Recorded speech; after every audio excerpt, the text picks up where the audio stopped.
षष्ठम है महादेव, महादेव, महादेव।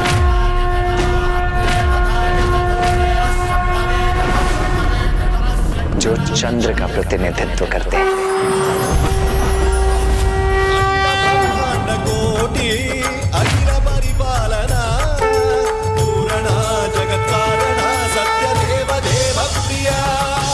सप्तम मूर्ति है ईशान, अर्थात साक्षात सूर्य।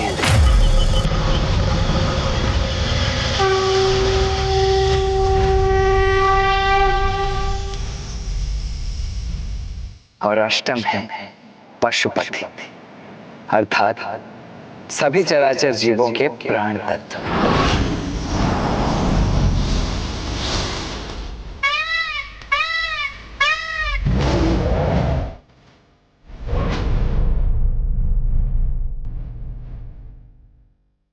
गणेश। इस प्रकार प्रभु शिव की अष्ट मूर्तियां अर्थात अष्ट रूप हैं।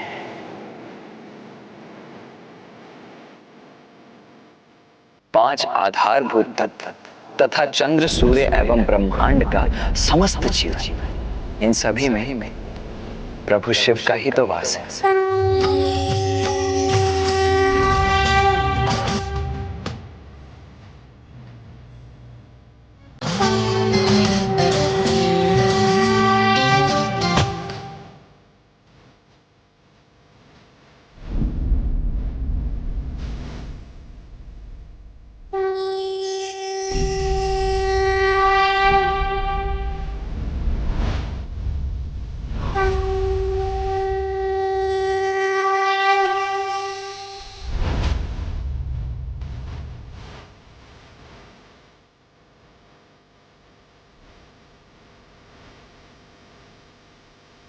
और इन्हीं अष्ट रूपों में ही तो समस्त सृष्टि भी समाहित है, क्रियान्वित है।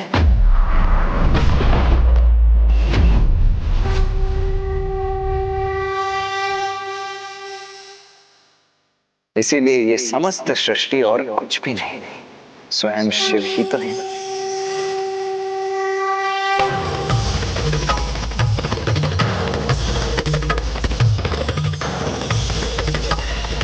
अद्भुत भैया।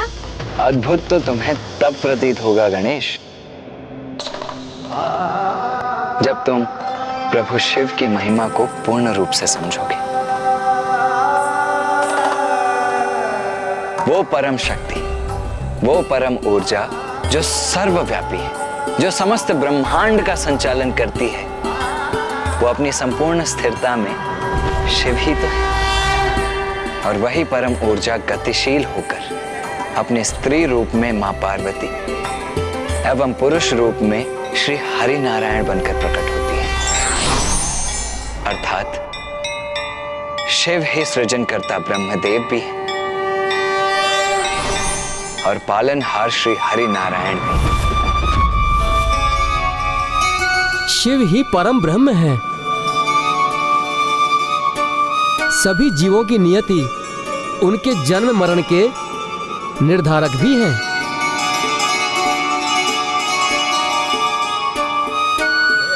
माँ ने जब सृष्टि के कार्यों का निर्धारण किया तो ब्रह्मदेव को जन्म, विष्णुदेव को पालन और महादेव को संहार का दायित्व सौंपा। किंतु संहार के देवता होकर भी कोई महादेव से भयभीत नहीं होता, वरन हृदय से उन्हें अपना आराध्य मानता है, क्योंकि महादेव मात्र संहार ही नहीं वरन हर जीव के मर्म को समझते हैं। बिना कोई भेदभाव किए अपनी संतान मान उसकी कठिन से कठिन मनोकामना भी पूर्ण करने को तत्पर रहते हैं। मैं अल्पायु था और मेरी मृत्यु भी 16 वर्ष की आयु में होनी निश्चित थी, किंतु मेरे द्वारा की गई महादेव के पूजा के कारण ही यमराज भी मुझे अपने साथ ले जाने में असमर्थ रहे। मैं यमराज तुम्हारे प्राण हरने आया हूँ। मैं यमराज तुम्हारे प्राण हरने आया हूँ। भगवान शिव ने ही मुझे यमराज से रक्षित करके चिरंजीवी होने का वरदान दिया। तो उचित है, मैं वरदान देता हूँ कि आज के बाद मार्कंडे की आयु 16 वर्ष से अधिक कभी नहीं होगी। 16 इसलिए संपूर्ण सृष्टि और हम सभी इन्हीं से हैं। अच्छा, वहाँ शिव जी के बारे में बात कर रहे हैं। मैं भी उनके साथ सम्मिलित होकर कोई योगदान करता हूँ।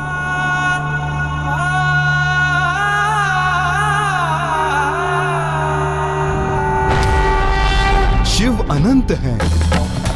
ऐसे अनंत अमृत सरोवर हैं वो, जिनके कृपा रूपी अमृत का भंडार कभी क्षीण ही नहीं होता। उनके साकार रूप के प्रत्यक्ष दर्शन से तो हम कृतार्थ होते ही हैं, किंतु उनके जो निराकार स्वरूप हैं वही सर्वत्र व्याप्त हैं।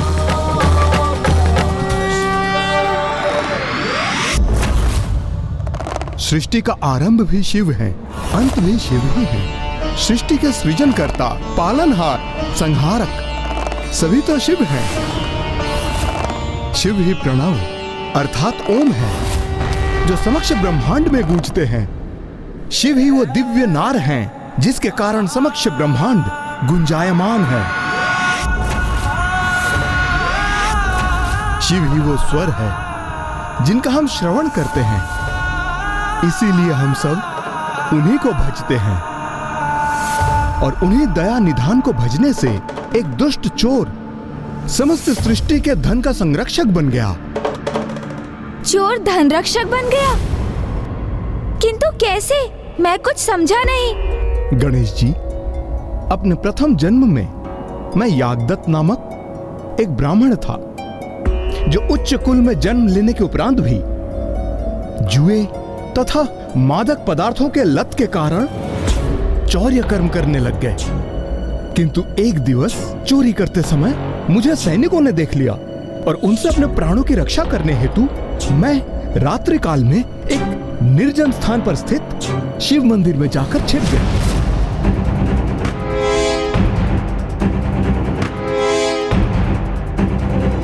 कहाँ छिपूं? हाँ, यहाँ छिप जाता हूँ। अवश्य यही कहीं छिपा होगा वो चोर।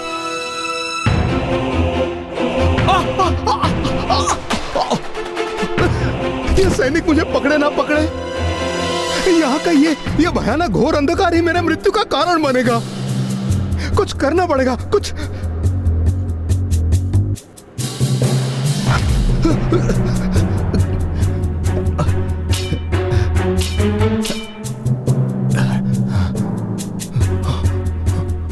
अब तो मेरी बस एक ही इच्छा है कि यदि वो सैनिक भी मुझे पकड़ ले तो भी मुझे दंड का कष्ट अधिक समय तक नहीं भोगना पड़े। मैं अधिक समय तक मैं कारागार में नहीं रहना चाहता।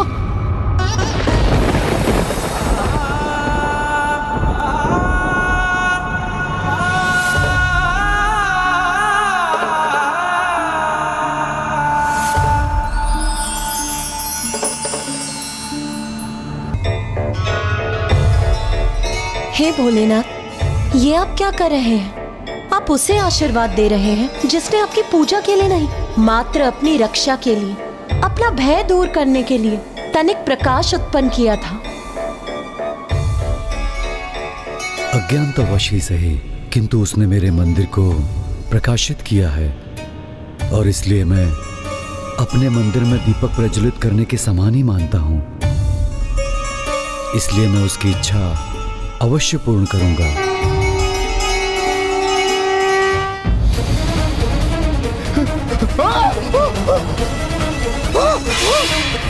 बहुत भगाया तुमने हमें, किंतु अब तुम नहीं भाग सकोगे। अब तो तुम्हें मृत्युदंड प्राप्त होकर ही रहेगा। मृत्युदंड? नहीं, मृत्युदंड नहीं। तो क्या वास्तव में उस जन्म में आप मृत्युदंड के भागी बने कुबेर जी? जी गणेश जी, मुझे तो वही प्राप्त हुआ जिसकी मैंने इच्छा की थी। एक ऐसा दंड जिसका अंत भी शीघ्र हो और उसमें कष्ट भी क्षणिक हो।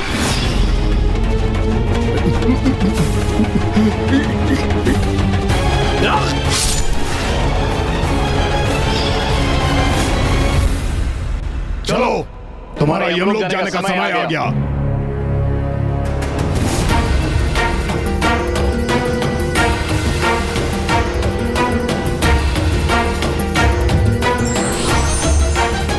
यज्ञदत्त यमलोक नहीं जाएगा। हम यमदूत हैं, यमराज जी की आज्ञा अनुसार ही इन्हें लेकर जा रहे हैं। हम शिवगण हैं।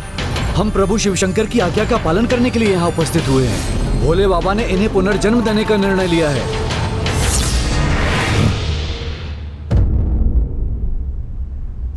ऐसे दया निधान है हमारे प्रभु शिव शंकर जी, जो एक दुराचारी को भी अज्ञानता में किए गए पुण्य का फल प्रदान करते हैं, जिसके फल स्वरूप मुझ जैसे निम्न कोटि के चोर को भी अपने अगले जन्म में कलिंग के राज अरिंदम के पुत्र युवराज दंभ के रूप में जन्म लेने का सौभाग्य प्राप्त हुआ। ये जन्म तो प्रभु के कृपा के कारण ही प्राप्त हुआ था, इसलिए इस जन्म में मेरा सारा रुझान सत्कर्मों की ओर ही था। मैं सदैव पूजा पाठ करता था। प्रतिदिन मैं शिव अभिषेक कर, दीप को प्रज्वलित कर केवल उनकी आराधना करता था, और उसी के फल स्वरूप जब मुझे उस जन्म से मुक्ति प्राप्त हुई तो मेरा जन्म ऋषि विशर्वा के पुत्र के रूप में हुआ। और उस जन्म में प्रभु की कृपा से मुझे तप करने का सामर्थ्य भी प्राप्त हुआ। प्रभु के दर्शन हेतु मैंने अपना तप आरंभ किया।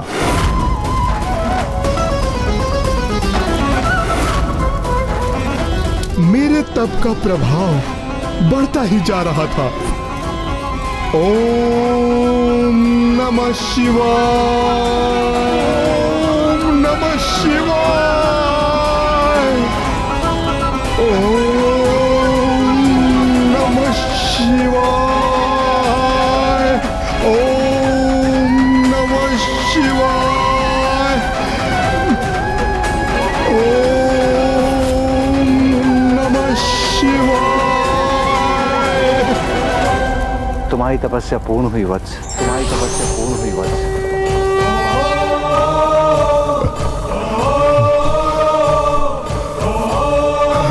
प्रभु, माता, मुझे दर्शन देने के लिए आप दोनों को कोटि कोटि प्रणाम।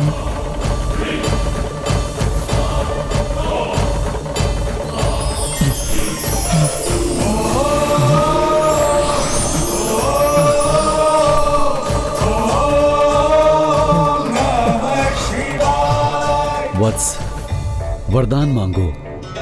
अपने कठोर तप के परिणाम स्वरूप क्या चाहते हो तुम?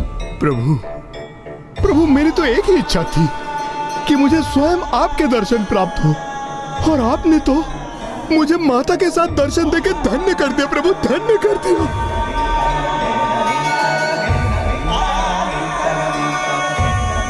बस प्रभु, मेरे तप का तो यही फल था जो मुझे प्राप्त हो गया। ये तप तो तुमने स्वर्णिम रंग के धधकते लावे में खड़े होकर किया है, और स्वर्ण कर तो धन भी होता है। इसलिए वत्स कुबेर, मैं तुम्हें संसार के समस्त धन के संरक्षक बनने का वरदान देता हूँ।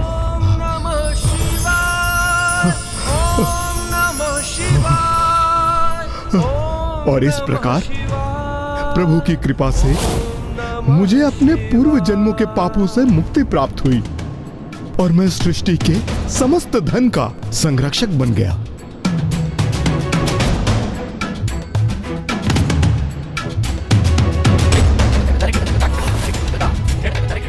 किंतु इसके लिए आपने भी तो अत्यंत कठोर तप कर महादेव को प्रसन्न किया था कुबेर जी। गणेश जी, जो तप माता लक्ष्मी ने किया था उसके समक्ष मेरा तप तो कुछ भी नहीं था, क्योंकि उन्होंने अपने यज्ञ में आहुति के रूप में स्वयं अपने ही अंग को प्रस्तुत किया था। उससे भी बड़ी परीक्षा तो मेरे प्रभु श्री हरि नारायण ने दी थी, अपने कमल नयन को प्रभु को अर्पित कर। भ्राता श्री हरि नारायण और देवी लक्ष्मी ने भक्ति का ऐसा अनूठा और श्रेष्ठ उदाहरण प्रकट किया है जिसे संसार कभी भूल नहीं सकेगा।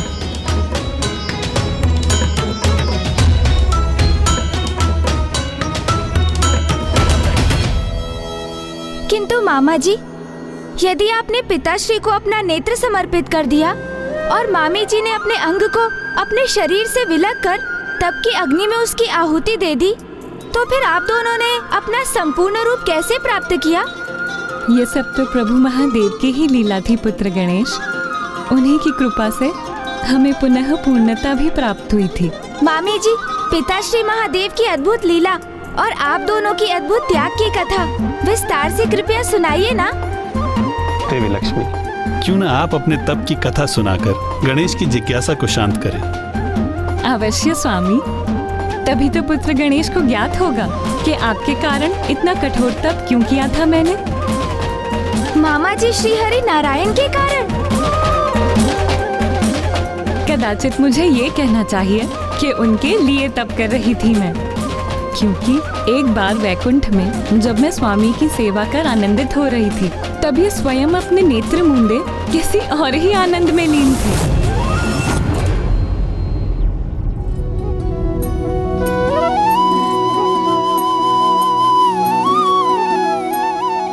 स्वामी, अपने नेत्र मूंदे किसका ध्यान कर रहे हैं आप, जिसका आनंद आपकी दिव्य मनोहर मुस्कुराहट बनकर प्रकट हो रहा है?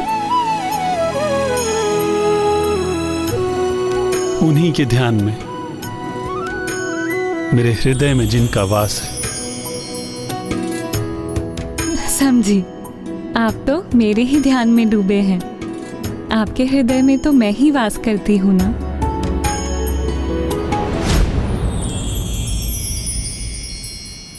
जो मैंने आपसे कहा उसे अपनी प्रतिक्रिया देकर स्वीकार क्यों नहीं किया आपने?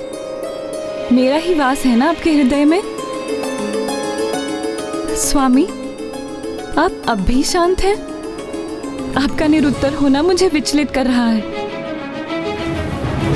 कहिए ना प्रभु कि मैं ही आपकी हृदयवासिनी हूँ। यदि आप स्वयं कुछ नहीं कहेंगे तो मुझे अपने हृदय में झांक कर देखने की अनुमति देनी होगी आपको। मैं भी तो देखूं, यदि वो मैं नहीं तो फिर कौन मेरे स्वामी के हृदय में स्थित है?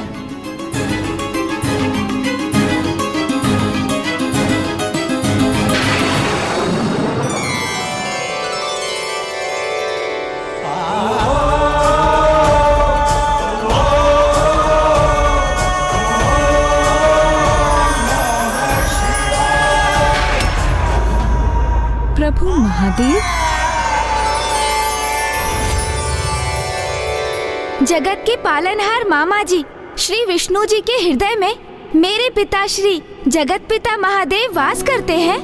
केवल मेरे हृदय में नहीं गणेश, महादेव तो प्रत्येक जीव के हृदय में वास करते हैं। जिन्हें इस सत्य का बोध है वो इसे स्वीकार कर परम सुख का आनंद उठाते हैं। किंतु कुछ ऐसे भी जीव हैं जिन्हें इस सत्य का ज्ञान तो है, किंतु अपने अहंकारवश वो इसे नकार कर अपने दुर्भाग्य को आमंत्रित करते हैं। ओम नमः शिवाय, ओम नमः शिवाय। और फिर ऐसे भी जीव हैं जो इस सत्य से अभी भी अनभिज्ञ हैं। उन्हें तो इस परम सत्य का ज्ञान होना अभी शेष है। किंतु यदि आपके हृदय के एक भाग में पिताश्री का वास है तो अवश्य दूसरे भाग में मामी जी का ही वास होगा। मुझे भी ऐसा ही प्रतीत हुआ था पुत्र गणेश, किंतु मुझे विश्वास है स्वामी कि आपके हृदय की शेष भाग की स्वामिनी तो मैं ही होंगी। आपके हृदय में बसे महादेव के तो दर्शन हो गए, अब शेष भाग में भी देखने की आज्ञा दीजिए मुझे स्वामी।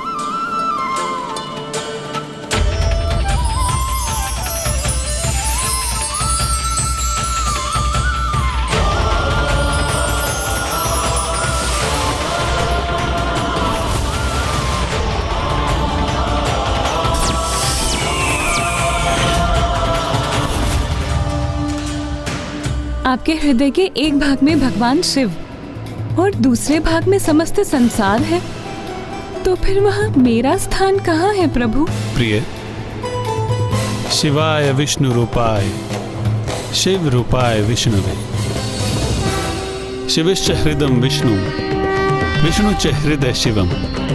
जिस प्रकार महादेव के हृदय में मेरा वास है, उसी प्रकार मेरे हृदय में महादेव का वास है।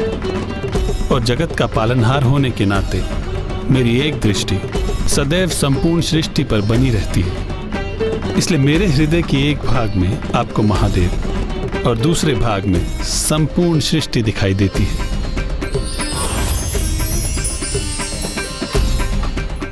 किंतु मेरे साथ ऐसा अन्याय क्यों स्वामी?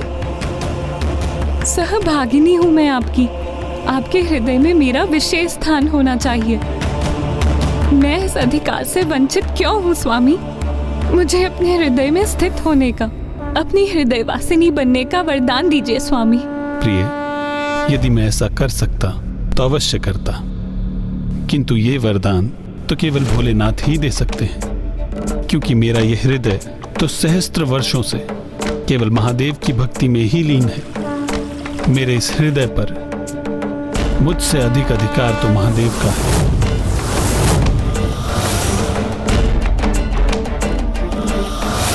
अर्थात मामा जी ने आपकी विनती स्वीकार करने में असमर्थता व्यक्त कर दी। फिर क्या हुआ मामी जी? फिर क्या था, स्वामी के मुख से इन वचनों का श्रवण करते ही स्वामी के हृदय में स्वयं को स्थापित करने के अधिकार को प्राप्त करने के लिए मैं कैलाश की तराई में स्थित एक भव्य मंदिर में तप करने चली गई कि महादेव को प्रसन्न कर सकूं और उनसे ये वरदान प्राप्त कर सकूं। ओम नमः शिवाय, ओम नमः शिवाय, ओम नमः शिवाय, ओम नमः शिवाय। और मैं इसी प्रकार तपस्या करती रही। दिवस, माह और ऋतुएं बीतते चले गए, किंतु मैं उसी प्रकार अन्न, जल, निद्रा का त्याग कर निरंतर महादेव की कठोर तपस्या करती रही। ओम नमः शिवाय, ओम नमः शिवाय, ओम नमः शिवाय। फिर क्या हुआ माता? उनकी तपस्या कठोर अवश्य थी, किंतु देवी लक्ष्मी अपने दृढ़ संकल्प पर स्थिर रही और सहस्त्र वर्षों तक अनेकों कष्ट सहकर अपनी तपस्या में लीन रही। ओम नमः शिवाय, ओम नमः शिवाय। हे देवी, महादेव के दर्शन हेतु महादान की आवश्यकता है, अंग समर्पित करने की आवश्यकता है।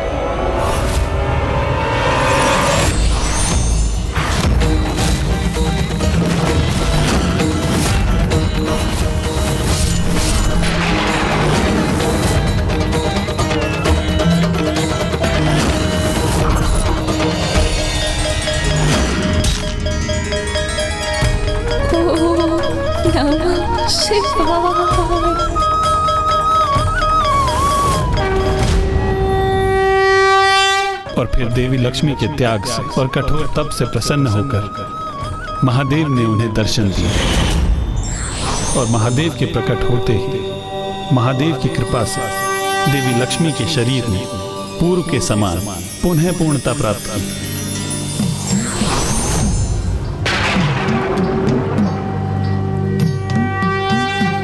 महादेव, हे प्रभु, हे महादेव, आपके दर्शन पाकर मैं धन्य हो गई। देवी लक्ष्मी, मैं आपके अत्यंत कठोर तप से मैं अति प्रसन्न हुआ। कहिए मुझसे क्या वरदान चाहती हैं आप? प्रभु, कोई भी पत्नी से अतिरिक्त और क्या चाहेगी कि उसके पति के हृदय में उसका वास उसी प्रकार हो जिस प्रकार उसके स्वयं के हृदय में उसके पति का स्थान होता। किंतु महादेव, जब आप दोनों ही एक दूसरे के हृदय में वास करते हैं तो मेरे स्वामी के हृदय में मेरे लिए स्थान कहाँ?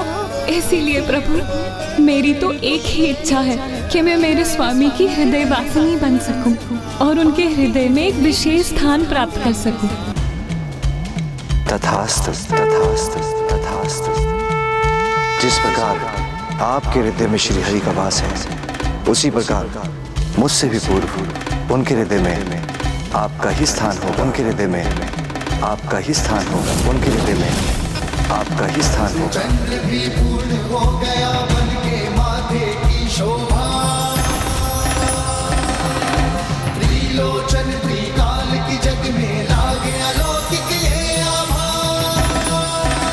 और इसीलिए संसार में आपका एक और नाम प्रचलित होगा, विष्णु बक्षु विभूषणी। विष्णु बक्षु विभूषणी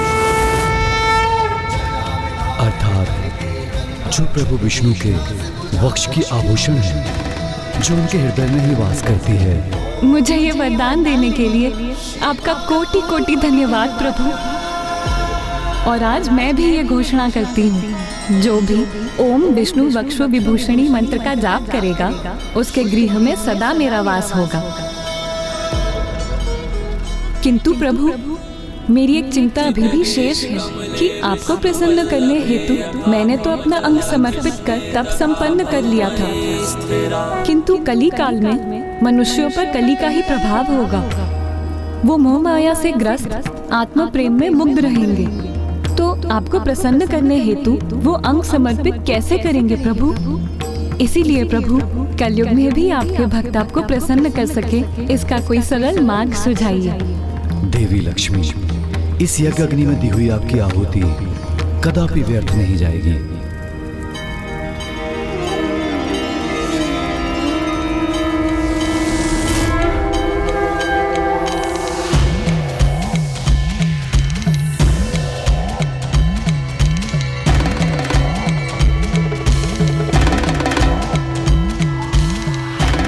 आपके सर्वोच्च त्याग का सुफल संसार को अवश्य प्राप्त होगा। यज्ञ अग्नि में जो अंग आपने अर्पित किया, उससे उत्पन्न वृक्ष वेल वृक्ष कहलाएगा, जो मनुष्य के लिए अत्यंत गुणकारी होने के साथ साथ 5 प्रमुख लक्ष्मी स्थानों में से एक होगा। और इस वृक्ष के 3 पत्रों में ऐसा अद्भुत जुड़ाव होगा जिससे संसार को त्रिदेवों के एक होने का संदेश प्राप्त होगा। और जो भक्ति भाव से ये बेलपत्र शिवलिंग पर चढ़ाएगा, बिना कुछ कहे उसकी सभी मनोकामनाएं समस्त पूर्ण होंगी। धन्यवाद प्रभु, धन्यवाद। और इस प्रकार प्रभु महादेव ने मुझे मेरे स्वामी के हृदयवासिनी बनने का सौभाग्य तो प्रदान किया ही, किंतु उसके साथ शिव हृदय को प्रसन्न और प्रभावित करने के लिए जगत को ये बेलपत्र भी प्रदान किया।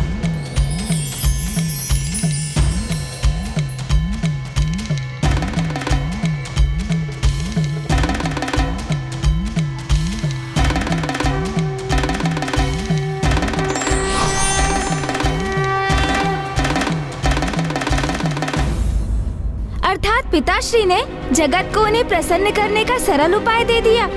उपाय सरल अवश्य है, किंतु इस सरल उपाय को करने के लिए भक्त के मन में सरलता का होना आवश्यक है, अन्यथा महादेव की परीक्षा इतनी सरल कैसे हो सकती है।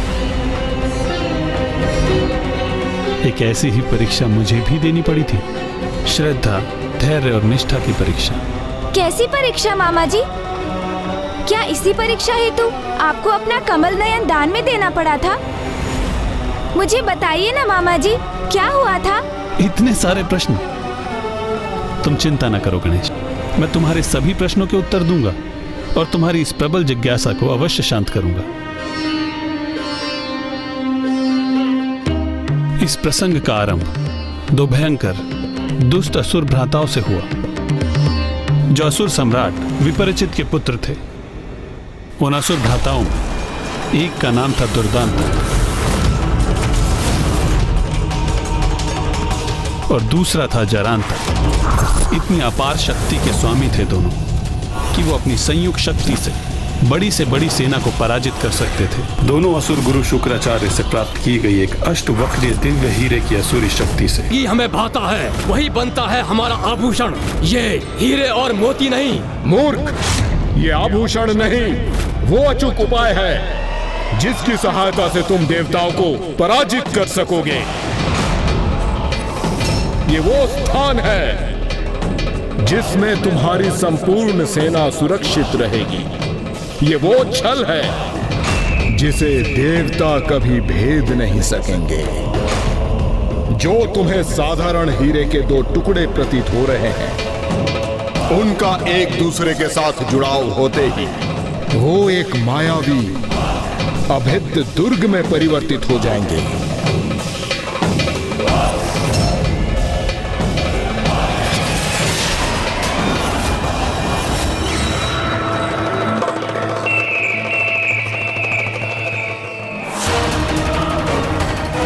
ये अष्टकोणीय दुर्ग देवताओं पर 8 गुना प्रहार करेगा।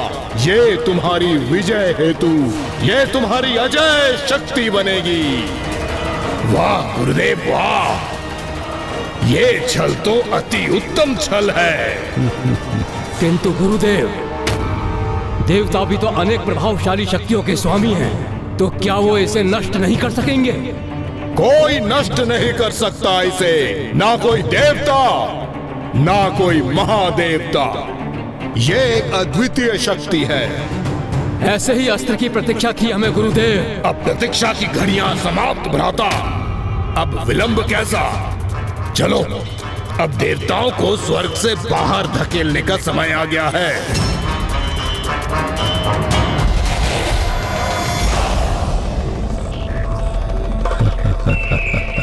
और देवताओं को उन पर आने वाले संकट का तनिक भी आभास नहीं था।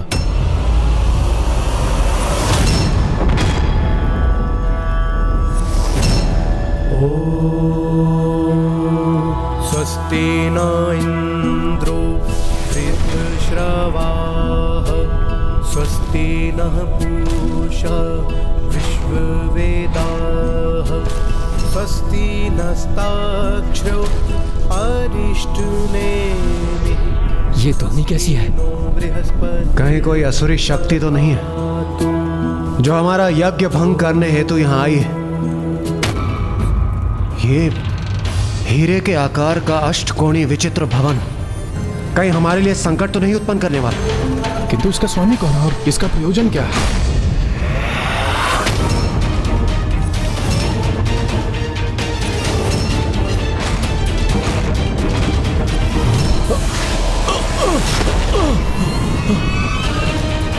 इसने तो हमारी यज्ञ विधि को ही नष्ट भ्रष्ट कर दिया। सावधान देवगण, हम देवताओं पर किसी असुर का आक्रमण है ये।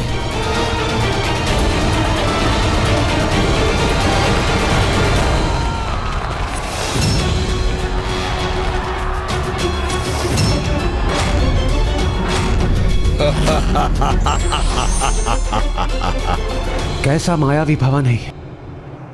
कौन है ये असुर? प्रतीत हो रहा है कि हमने आपके कार्य में विघ्न डाल दिया। किंतु क्या करें, हम असुरों का तो यही कर्तव्य है, तुम देवताओं के कार्य में विघ्न उत्पन्न करना।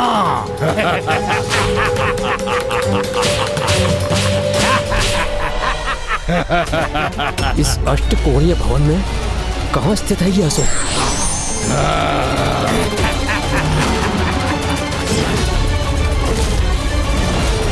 स्वर्गलोक के वासियों सुनो, आज यहाँ नवीन शासकों का आगमन हुआ है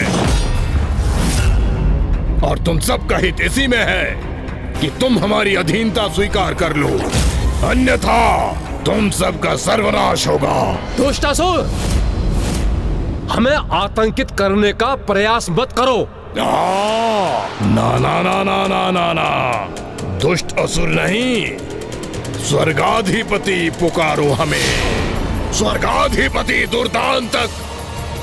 क्या हुआ, चौंक गए?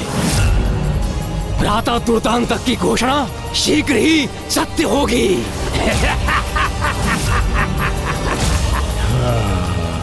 भ्रम है ये तुम्हारा, तुम्हारे स्वप्न में ही सत्य हो सकती है तुम्हारी ये घोषणा।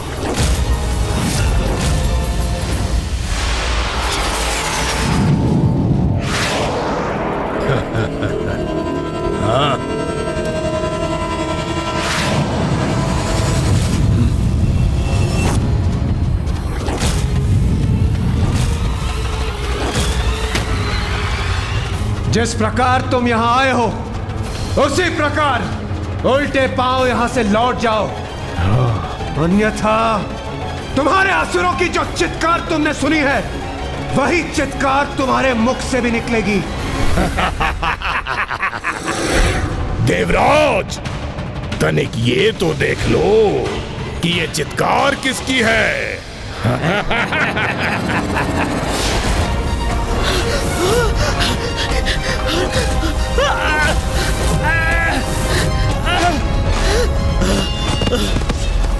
दुष्टासुर, तुम्हारी इस माया का उचित दंड दूंगा मैं तुम्हें।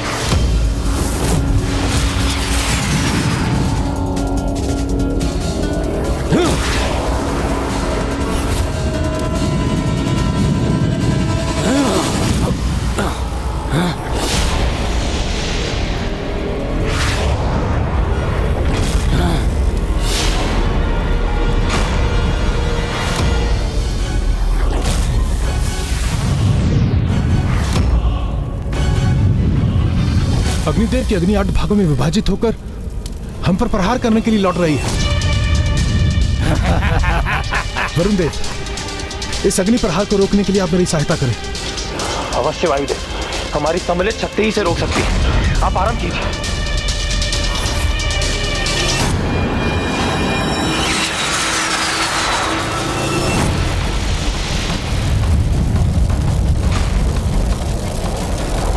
कैसी अष्टकोणीय आकृति है ये, जिसके कारण मेरा वार असुरों के स्थान पर देवताओं को ही कष्ट पहुंचाने लौट पड़ा। चिंता मत कीजिए देवगण, मैं अभी अपनी वज्र की शक्ति से इस अष्टकोणीय दुर्ग भवन को ही नष्ट कर देता हूं।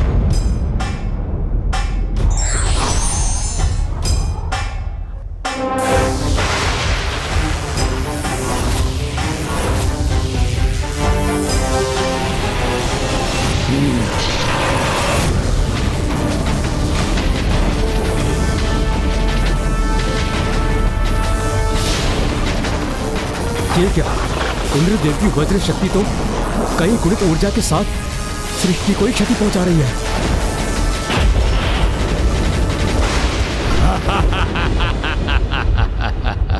देवराज, ये भवन तो आपके वज्र के प्रहार से भी नष्ट नहीं हुआ, इसने हमें और संकट में डाल दिया। आप उचित कह रहे हैं वायुदेव, इस प्रकार तो मेरी ये वज्र की शक्ति लौटकर समस्त सृष्टि का ही विनाश कर देगी। अब हम कैसे रोकें इसे? मैं स्वयं पर इसका आघात लेकर रोक दूंगा इस शक्ति को और सृष्टि की रक्षा करूंगा।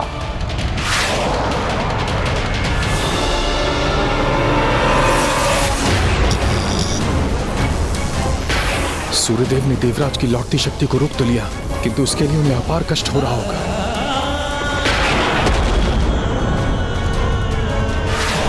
सूर्यदेव, संभालिए अपने आप को।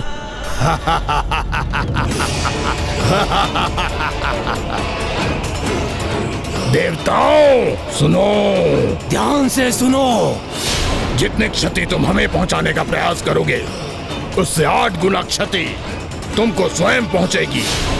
फिर तो हमें तनिक कोई भी श्रम करने की आवश्यकता नहीं है भ्राता दुर्दांतक, क्योंकि ये देवता तो स्वयं अपना विनाश सुनिश्चित करेंगे। हम पर वार करेंगे और स्वयं ही आहत हो जाएंगे। इसके पूर्व कि तुम और दंडता करो, मैं तुम्हें और तुम्हारे इस भवन को, जिसका तुम इतना दंभ कर रहे हो, अपनी वायु प्रवाह से कहीं दूर भेज दूंगा।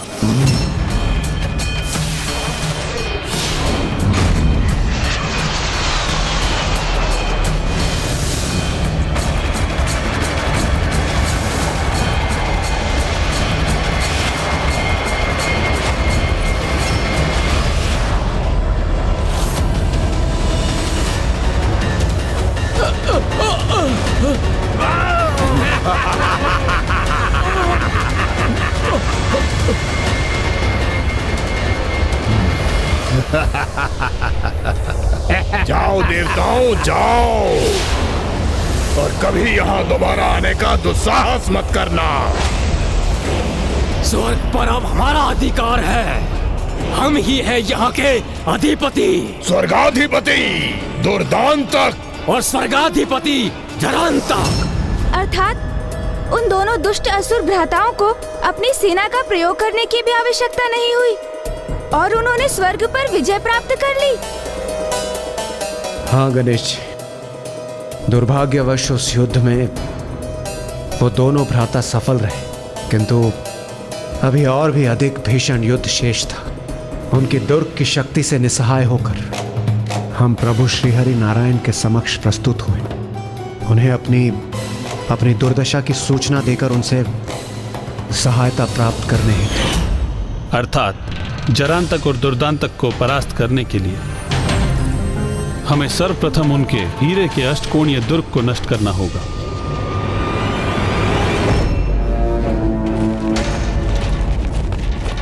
भ्राता दुर्दांतक, अब हम मात्र असुर जरांतक और असुर दुर्दांतक के नाम से नहीं, स्वर्गाधिपति जरांतक और स्वर्गाधिपति दुर्दांतक के नाम से विख्यात होंगे।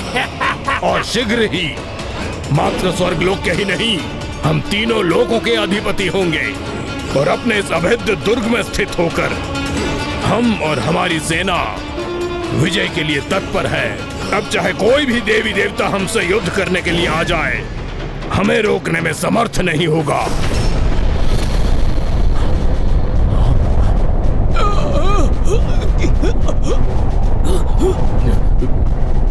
भ्राता जरांतक, ये मुझे कैसी वायु प्रभा का आभास हो रहा है।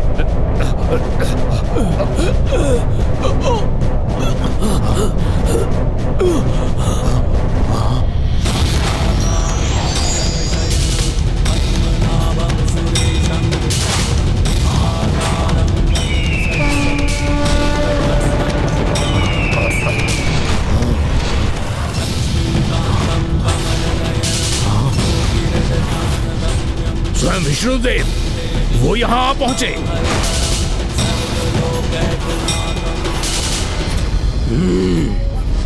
प्रतीत होता है भीरू देवता इनसे शरण मांगने पहुंच गए। ऐसे स्वयं अपना युद्ध नहीं कर सकते। ऐसे दुर्बल, ऐसे निर्लज्ज देवता स्वर्ग में वास करते हैं, ये तो हमें ज्ञात ही नहीं था। देवताओं की अच्छाई को उनकी दुर्बलता समझने की भूल मत करना दुष्टों। देवता तो हमारे सामने नहीं टिक सके, किंतु तुम क्या सोचते हो भ्राता? स्वर्गाधिराज जरांतक, क्या इन विष्णु में इतनी सामर्थ्य है कि हमसे युद्ध कर सके? ये तो अभी ज्ञात हो जाएगा। कितने उत्तंड हैं ये दुष्ट, जो सृष्टि के पालनहारे प्रभु श्री हरि नारायण के लिए ऐसे अपमानजनक शब्दों का प्रयोग कर रहे हैं। प्रभु के लिए कहे गए इन अपमानजनक शब्दों के लिए इन दुष्ट असुरों को सर्वप्रथम मैं ही दंडित करूंगा।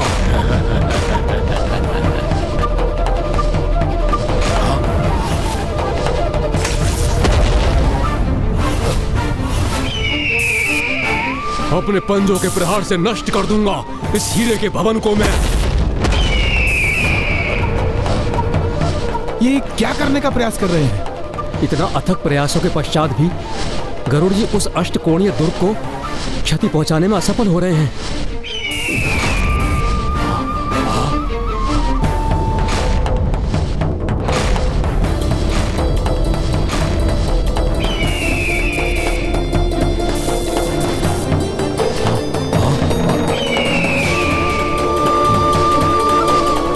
शांत हो जाइए गरुड़ जी, उत्तेजित होने का कोई लाभ नहीं। यदि हम इस दुर्ग को नष्ट नहीं कर सकते तो सृष्टि के बाहर अनंत अंधकार में अवश्य धकेल सकते हैं।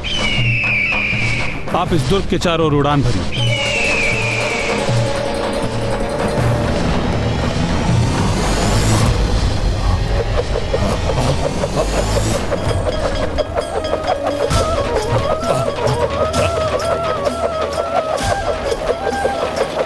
उस अष्टकोणीय दुर्ग के चारों ओर श्री हरि नारायण ने जो गति उत्पन्न की है, अब वही गति दुर्ग को अंधकूप की ओर धकेल रही है।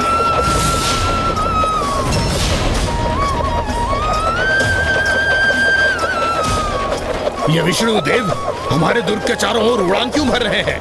हमारे समक्ष आकर हमसे युद्ध क्यों नहीं करते?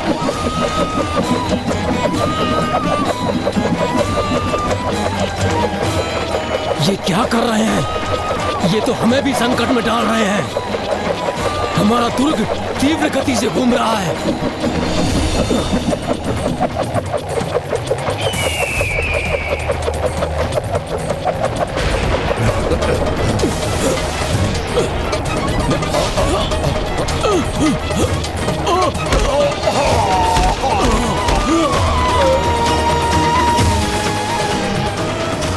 प्रभु श्री हरि नारायण ने इन दुष्टों को वहां भेज दिया जो इनका उचित स्थान है।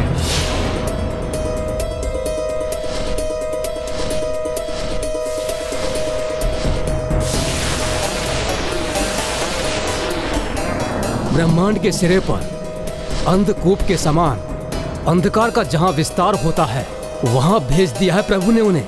वहां जो भी प्रवेश करता है वो उसके अनंत अंधकार में सदा के लिए लुप्त हो जाता है। अब इन दुष्ट असुरों का भी यही परिणाम होगा।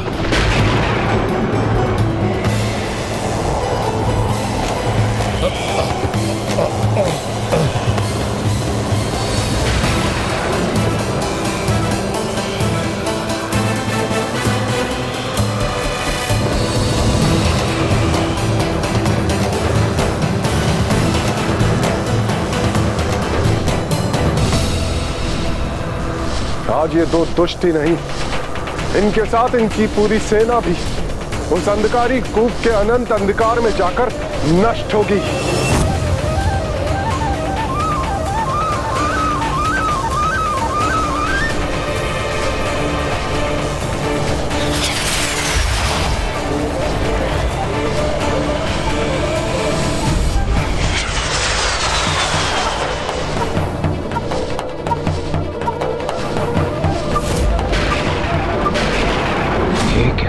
वो अंधकूप भी उस दुर्ग को कोई हानि नहीं पहुंचा सका, और अब तो इसकी गति और भी तीव्र है।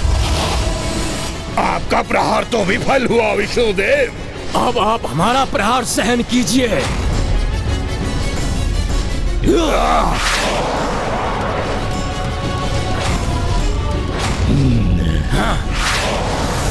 सावधान प्रभु।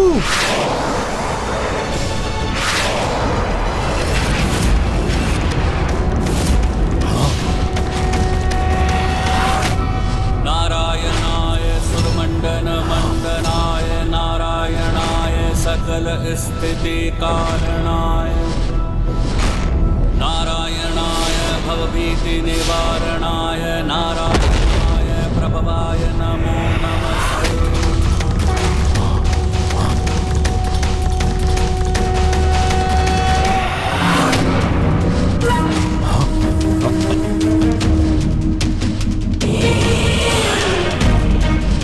जिस प्रकार मैंने तुम्हारे इस अस्त्र को नष्ट किया, उसी प्रकार तुम्हारे इस दुर्ग को भी नष्ट करूंगा।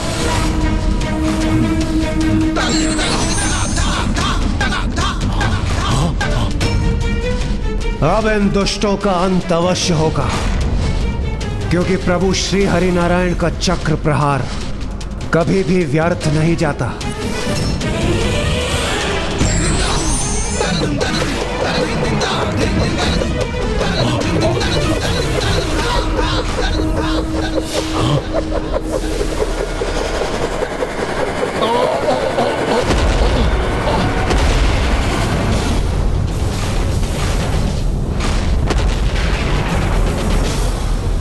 तो अंततः वो आसुरी दुर्ग उस विध्वंस से नष्ट भ्रष्ट हो गया होगा।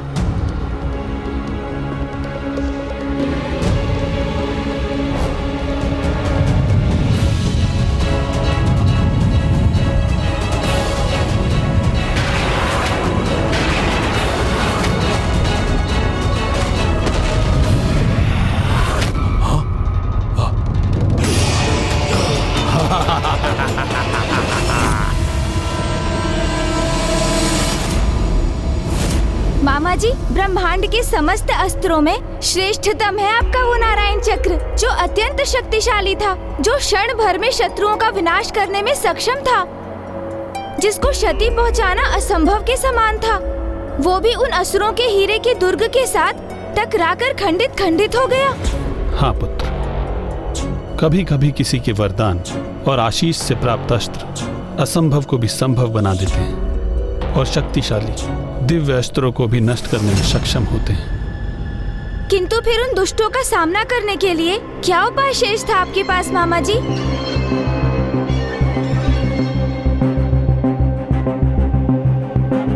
जब शत्रु पर आक्रमण कर उस पर विजय प्राप्त करने का कोई उपाय न दिखाई दे, तो योद्धा का दायित्व होता है कि वह शत्रु के आघात से अपने सहयोगियों की सुरक्षा करे, और उस परिस्थिति में मैंने भी यही किया।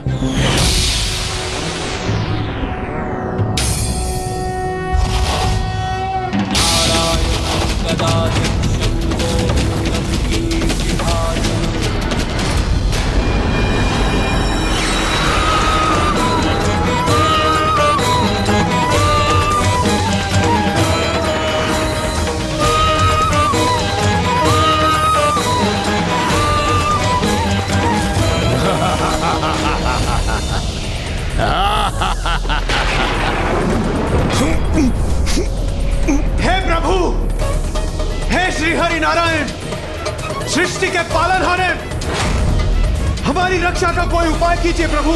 जी प्रभु।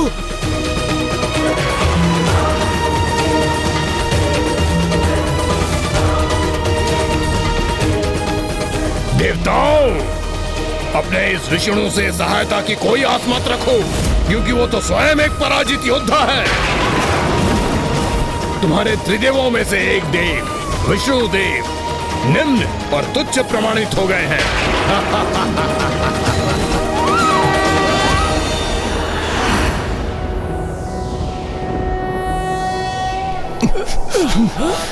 हे प्रभु, हे सृष्टि के पालनहारे, सुरेशं विश्वाकारं गगन सदृशं मेघवर्णं शुभांगं लक्ष्मीकान्तं कमलनयनं योगिहृदध्यानगम्यं वन्दे विष्णुं भवभयहरं सर्वलोकैकनाथम्।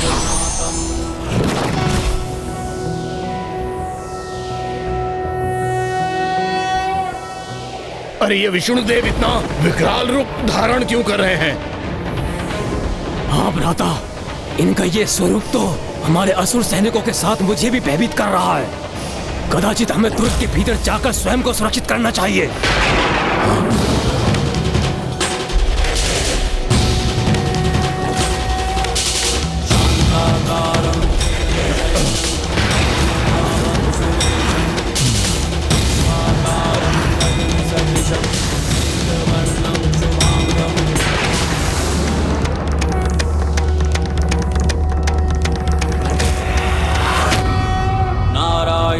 गदाध्यक्षं गोविन्दं कीर्तिभाजनं गोवर्धनोद्धरं देवं भूधरं भुवनेश्वरम्।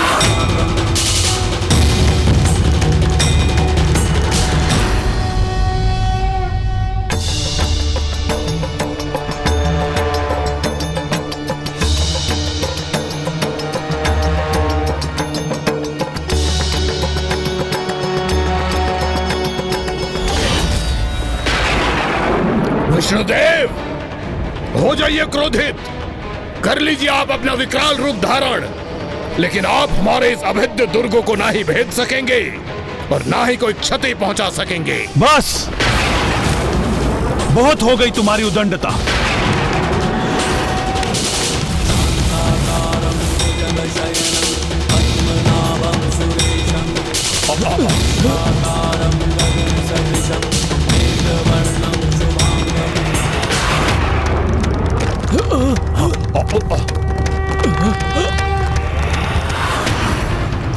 भ्राता, कहीं इनकी मुष्टि में भिजकर हमारा ये हीरे का दुर्ग कहीं छिन्न भिन्न ना हो जाए।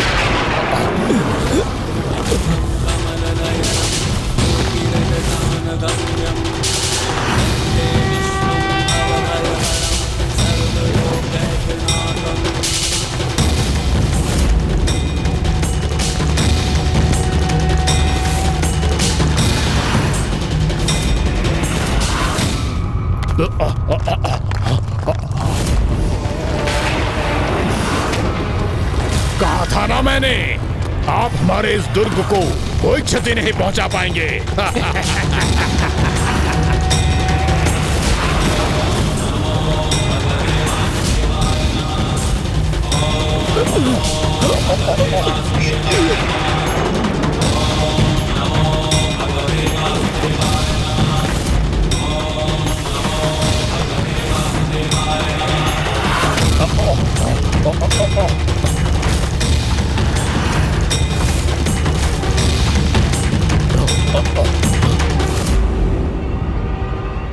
अब श्री हरि नारायण के महाक्रोध के समक्ष वो अष्टकोणीय दुर्ग कदापि नहीं टिक पाएगा।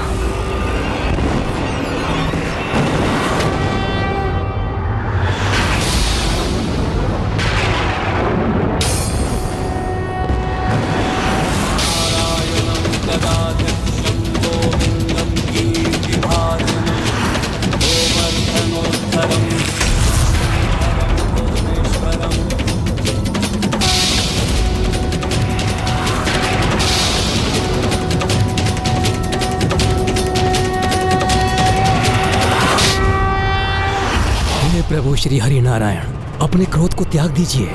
शांत हो जाइए प्रभु, शांत हो जाइए। नहीं ब्रह्मदेव, जब तक मैं इस दुर्ग को नष्ट नहीं कर दूंगा मेरा क्रोध शांत नहीं होगा। प्रभु, आपके ये क्रोध की अति आपको शोभा नहीं देती। सृष्टि के पालनहार के क्रोध से कहीं सृष्टि पर ही विनाशकारी आघात ना हो जाए, कहीं पृथ्वी संकट में ना आ जाए।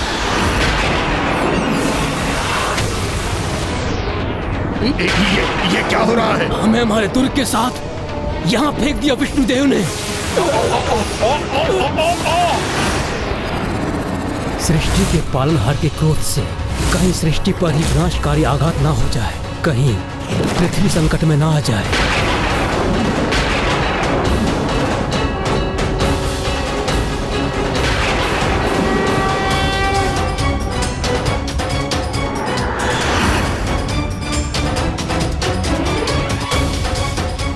यह अष्टकोणीय हीरे का दुर्ग इस प्रकार खंडित नहीं होगा।